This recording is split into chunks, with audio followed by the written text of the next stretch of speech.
Avant de rentrer dans le détail, est-ce que vous pouvez nous dire ce qui vous a le plus marqué dans l'analyse de ces résultats ?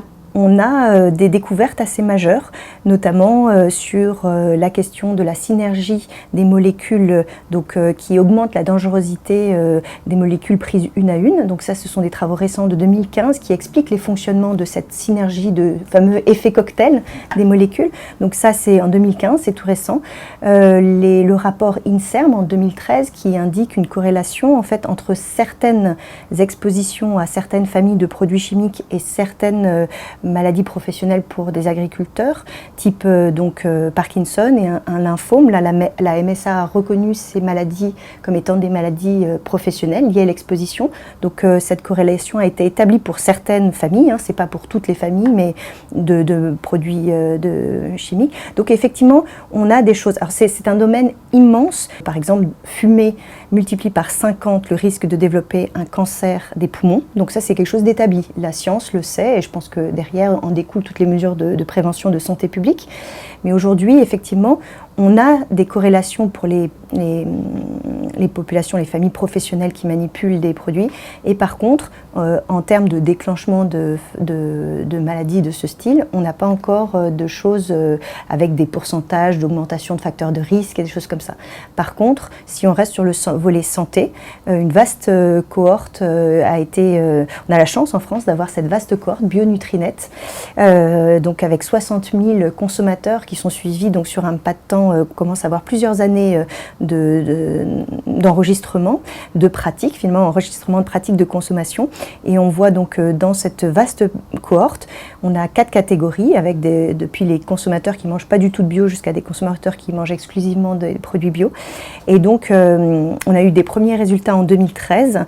Donc c'est l'équipe d'Emmanuel Casguillot à l'INSERM avec Denis Léron qui ont analysé, je dirais, toutes ces données-là et qui ont montré effectivement de moindres obésités, en fait, facteurs d'obésité vraiment diminués chez les consommateurs bio et donc toutes les pathologies associées de type maladie cardiovasculaire associées aux problèmes d'obésité, de surpoids. Et donc vraiment là, ils ont réussi à mettre ça en évidence. Dans les résultats de 2013, ils indiquaient que les consommateurs bio avaient également je dirais un régime alimentaire et un mode de vie plus sain. Donc non seulement effectivement ils mangeaient bio, produits certifiés bio, mais en plus ils mangeaient selon les recommandations du PPNS, donc avec plus de fruits et légumes, plus de produits, moins de produits transformés, moins de tout ce qui est sucré, salé, soda, etc. était vraiment très diminué, voire nul. Et donc effectivement, il y avait une corrélation entre un consommateur bio finalement ne substitue pas juste une tomate conventionnelle par une tomate bio, mais il y a vraiment une reconception du régime qui fait que derrière aussi il y a même une reconception même du mode de vie et plus de sport, plus de pratiques saines. Et donc derrière finalement, ces travaux avaient indiqué cette corrélation. Alors certains considèrent que c'est un biais en disant finalement est-ce que c'est un biais? D'autres considèrent finalement que c'est un changement systémique. De la même manière qu'un agriculteur en passant en bio, en fait, de conventionnel à bio, il ne va pas seulement substituer un produit, un intrant pesticide conventionnel par un intrant autorisé dans le cahier des charges bio. Petit à petit, les pratiques se complexifient, on a une diversification qui s'installe, pas dans tous les cas, mais en moyenne, pour une gestion, je dirais, plus complexe du système agricole. De la même manière, un consommateur bio, finalement, va revoir aussi son mode plus globalement. Ce n'est pas une simple substitution. Et là, on a des travaux tout récents, d'il y a quelques semaines, en 2017, donc qui ne sont pas dans le rapport, puisqu'on l'a rendu au ministre l'année dernière, en fin 2016. Là, les travaux de la même équipe indiquent lorsque on prend les consommateurs bio et conventionnels et qu'on contrôle finalement le paramètre régime alimentaire et qu'on se situe dans les catégories identiques de régime, on a également encore ce facteur d'une moindre obésité, moins de problèmes de surpoids au niveau des consommateurs qui mangent bio.